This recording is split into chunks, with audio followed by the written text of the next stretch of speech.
When most people think of vampires, two names rise above all others. Dracula, the original immortal aristocrat, perched atop Gothic spires and shrouded in darkness, and in Blade, the relentless hunter, forged by tragedy, standing between humanity and the monsters lurking in shadow. These characters are not just opposites in fiction, but, in many ways, symbolize the perpetual war between predator and protector, tradition and modernity, darkness and the ambiguous light. To consider what an ultimate showdown between Blade and Dracula could look like, Dracula is not merely a vampire. He is the archetype from which nearly all pop culture bloodsuckers descend. Initially introduced to the Western world through Bram Stoker's 1897 novel, Dracula is the embodiment of old-world fear and fascination. His powers shift depending on the telling. Sometimes he commands storms. Other times he shapeshifts, controls minds, and moves with supernatural speed. But more than the sum of his abilities, he presents an existential threat. Seductive, overwhelming, ruled by an ancient hunger that cannot be reasoned with. Blade, by contrast, is a distinctly modern inheritor of the vampire myth. Born from the horror comic explosion of the 1970s, his story began as Eric Brooks, the child of a vampire attack, left with the hybrid nature of a daywalker.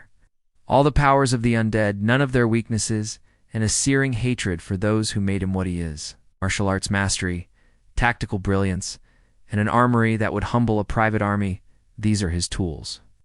But more important is the relentless, almost monastic discipline that powers his crusade. Blade is not just a slayer. He is a symbol of human will applied to monstrous circumstances. Now, imagine the scenario. Somewhere in the depths of a ruined castle, where time stands still, Dracula charts the path of civilization above and laments the shrinking shadows of his kind. He learns of a hunter who has turned the tides, scattering his children and cutting down his generals. For Dracula, this is more than a threat. It is an affront. He is not a mere monster. He is the master. For Blade, hunting Dracula represents the final test, the greatest predator. The architect of his suffering, perhaps even the origin of his curse. The lead-up to this confrontation crackles with tension. Dracula would not underestimate Blade. He is no ordinary slayer. Instead, the vampire prince would deploy every resource accumulated over centuries. Thralls, sorcery, illusions. Blade would come prepared. He is not merely strong, he is meticulous. Silver stakes, ultraviolet grenades, anticoagulant serums, and a mind trained for surprise. Yet he knows the greatest weapon is the refusal to yield to fear or seduction. To see past the lies and glamour and focus on the being at their center. When the two finally meet, the clash is not merely physical. Norman swords meet ancient claws. Martial grit crashes against inhuman speed. Every advantage Dracula possesses: agility, strength, centuries of cunning tests, blades, adaptability, and tactical precision. Blade turns weakness into opportunity.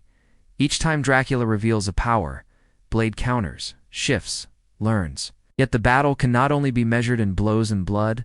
Dracula, the last remnant of an era swept away by progress, faces Blade, a symbol of adaptation and survival. Each is, in his own way, a reflection of the fears and hopes of the age that bore him. One fights to preserve a dark dominion, the other to assure that no one else endures his fate. In most versions, Dracula is portrayed as functionally immortal, nearly unkillable for those who do not know his secrets. But Blade is fundamentally not beholden to the beliefs and boundaries that limit mortals. He brings science and strategy to bear, wielding not only ancient weapons but the tools of the present. He does not seek to replace Dracula, only to end him. Suppose the duel ends with Dracula's defeat. Staking the king, Blade does more than end a life. He severs the old world's grip on the new, proving that even legends can fall. And yet, as any scholar of the genre would acknowledge, monsters like Dracula never vanish for good. The myth adapts, shadow lingers. In the end, the ultimate showdown between Blade and Dracula is more than entertainment or spectacle. It is the eternal parable of humanity confronting the abyss. Using everything learned, invented, and suffered to push back the dark if only for one more night.